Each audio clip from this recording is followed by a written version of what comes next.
Hello Internet, and welcome to my live reaction for Eden Zero, chapter 157. When we last left our heroes, we kind of took a detour from the main drama going on Nero 66, and checked in on Nero 1, the temple, where we learned that Jaguar and Rickard, the CEO of Detcom that we were introduced to a while back, have started their own assault on the temple. Jaguar very easily makes it to, Deep Snow, which is the name of Nero's fortress. It's also a Raidmaster reference. And he gets into a one-on-one conflict with Fabiano. He very easily takes out Fabiano, which is a bit of a shame because I really like Fabiano's design and what little we've seen of him. And then turns to fight Nero. He seems to have some kind of personal grudge against Nero, a la Elsie and Justice.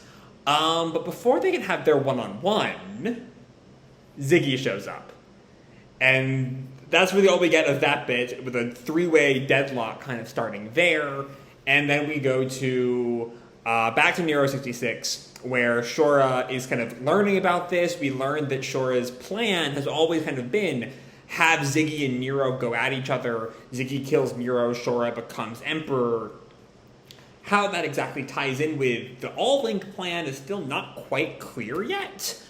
But yeah, that's kind of where we left off last time. So let's dive right on into chapter 157.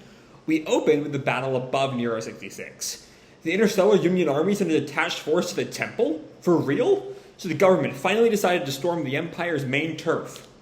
And this is the Oasis guys. We see Goodwin's ship, whose name I can't quite remember.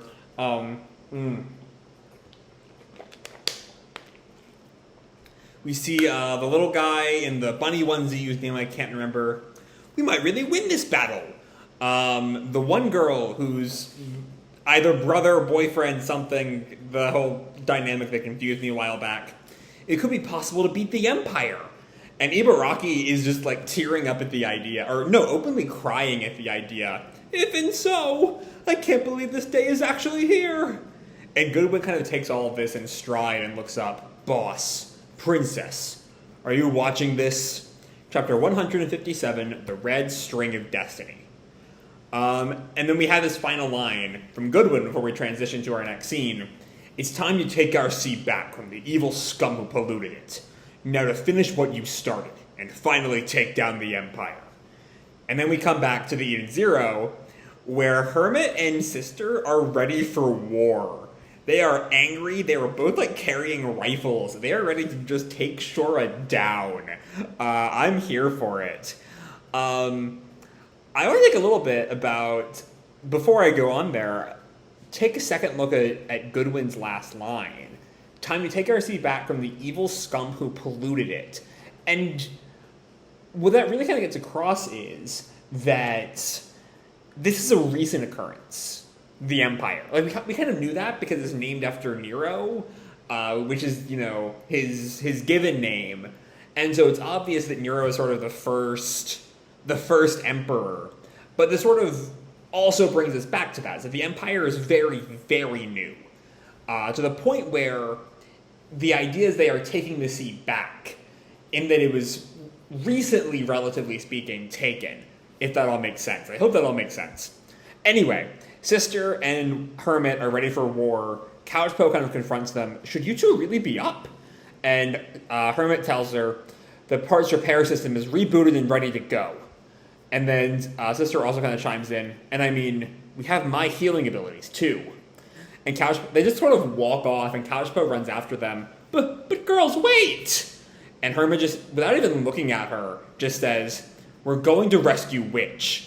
And Sister just continues, and while we're at it, I'll shove Shura's beep right up his beep. That feels really weird. Like, Witch having to censor herself doesn't quite seem normal or in character with anything in this show so far. I don't know, that's a weird little bit for me. But Couchpo protests, you're not going to leave a non-combatant like me on the ship all alone. I feel like the sprig of parsley on a cut of steak. And Hermit looks back at her, I don't understand your metaphor. And Sister just sort of ignores that. I also don't quite understand the metaphor there. But Sister just kind of ignores all that. I don't want to lose any more of our crew. And she flashes back to Valkyrie. And she's sort of like tearing up. Not ever again. And that kind of brings me back to, is Couchpo a crew member at this point? Like, I think Rebecca, to a certain extent, sees Couchpo as a member of the crew, but I'm not quite sure anyone else does. At the very least, Sister clearly prioritizes Witch over Couchpo, which, like, makes sense. They have this decades of shared history, and bringing back to that Valkyrie trauma of learning that she's dead. But yeah, it's sort of like, you know, you can protect a crew member right here. If Couchpo is a crew member, which again is sort of, we don't know how they all feel about that. Anyway, Couchpo continues, but don't you believe in Shiki and the others? And that sort of stops them. The idea that they like don't have faith in Shiki and the gang. And we see Couchpo kind of doing this recurring theme throughout the arc. It's talking everyone back from like bad decisions. And Couchpo continues, I'm not asking you to protect me. I'm asking you to protect the ship we all want to come home to. Don't worry about little Witchy. Shiki boy will bring her back. You can count on it.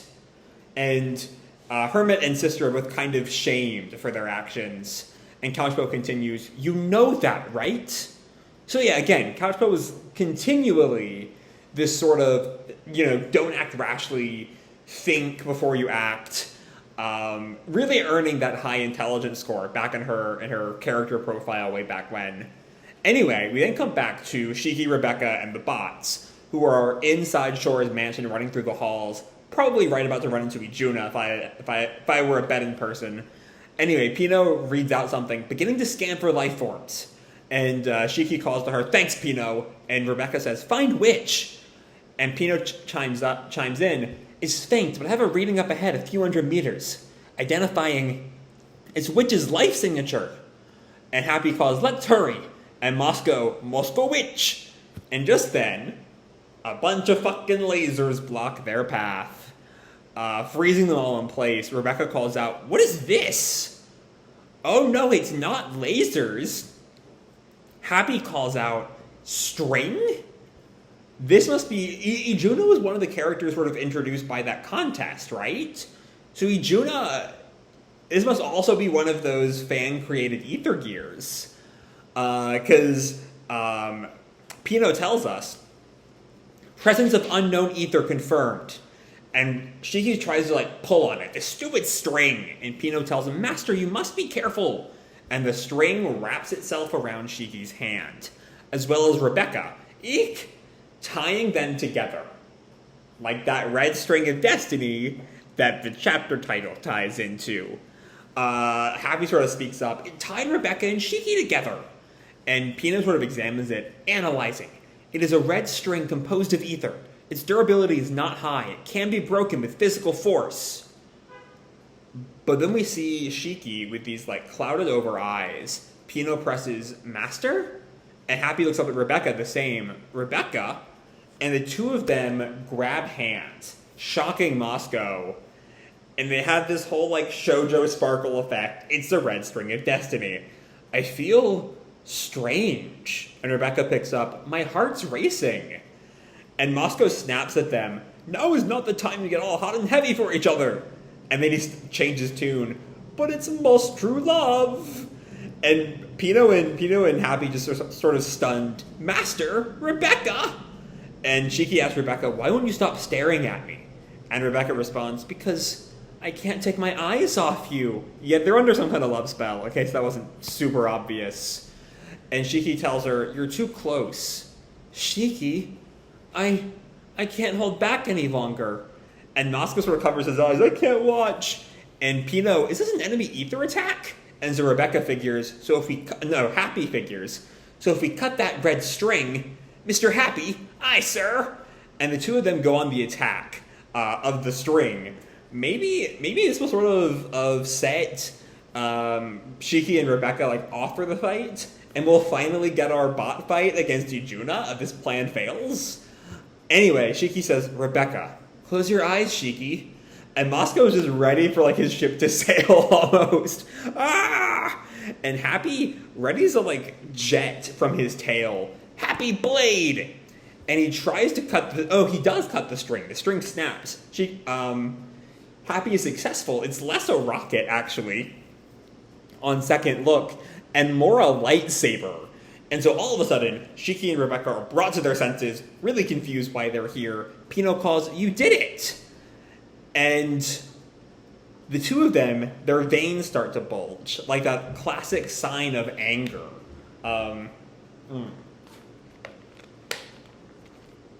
Shocking Happy. Huh? And Pino reads it. The string's ether readings. They're still there. And with the string cut, Shiki and Rebecca go on the attack. They're still grabbing hands and they headbutt each other. Moscow panics. What the? And they kind of separate. The blood from the headbutt sort of splatters between them. And Shiki just slugs Rebecca. Happy now gets angry. "What do you think you're doing, Shiki?" And Rebecca sort of staggers back and then gets back up and goes for a kick on Shiki, who she knocks upside the head. Pino calls, "Miss Rebecca!" And Shiki looks down, angry, ready to continue this fight. Happy is just starting to panic now. What's gotten into you? Stop that! And then someone walks down the hallway. From love to hate. The red string of destiny cultivates love in the heart.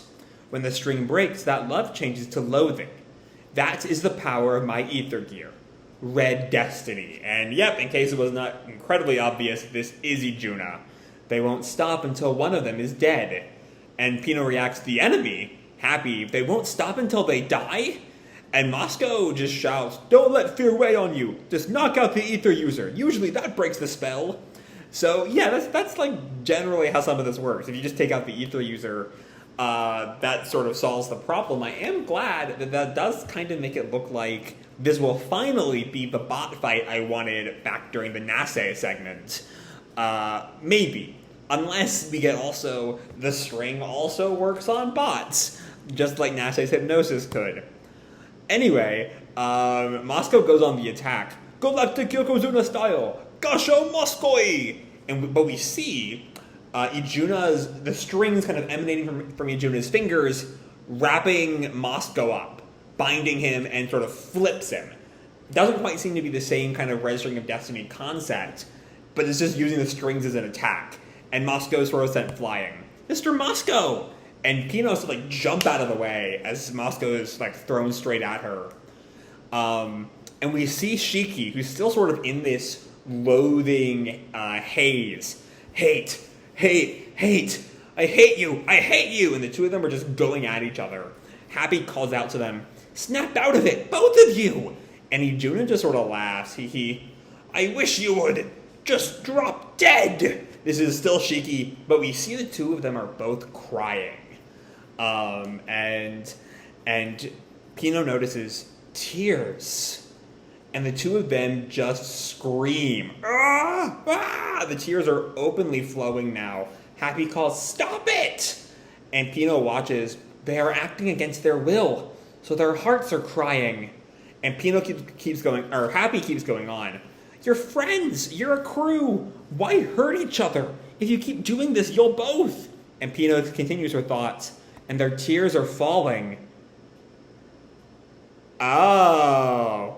And they turn to water because Laguna's here. Shocking Happy and Ijuna, and the water goes flying into a little thermos, and there's Laguna. "Anyone who cries in front of me will be changed to water. It can come in handy sometimes." There's a neat fucking trick. I still wish it was, I still wish that this was the bots fight, but Laguna's here now, and Laguna's cool. I'm a big Laguna fan. I want to see him do this fight. I'm also kind of curious, like, Ijuna's powers aren't super strong in a one-on-one. She requires the sort of two people, like we saw with Shiki and Rebecca, to sort of use her powers to their fullest extent. You know, she can still do the thing we saw with, at least as far as we know. She can do the thing we saw with Moscow, where she just sort of binds someone up and like throws them. But this feels something. Hold on, sorry. She can do the thing with Moscow, but this is kind of that's not the same thing. Sorry, I lost my train of thought there for a second. That's not the same thing as binding them up in love and hate.